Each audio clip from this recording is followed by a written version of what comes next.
আমাদের দিকে আপনার এলাকা কোনটা? আমি এই যে মাদার মধ্যপাড়া থাকি, পুষ্করণীর মাথার বাসা আমার। এই যে দেখাচ্ছি সাথে থাকেন। এই যে মামা মামা একটা গান কত ওখানে গান কর, যে কোনো গান একটা খালি করি গান করিতে তাহলে আজকে আপনাদের চলচ্চিত্র ছবি স্বপ্নের বাসরে একটা গান হবে। কও।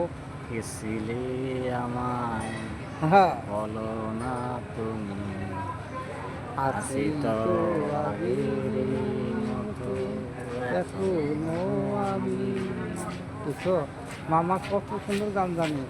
এই গানটা সবাই শেয়ার করে দিবে। দেখেছি স্বপ্নে, ভিডিওটা যে ভাইরাল হতে দেখেছি। পারে, তাহলে মামাকে আমি লগে নেব। থাকবো, আরও জীবন থাকবো, আশায় আছি, তোমাদের দোয়ায় আছি, সবসময় থাকবো। এই হতে ধন্যবাদ করবো সবার প্রতি। পারলে একটু করে লাইক করবো। ধন্যবাদ।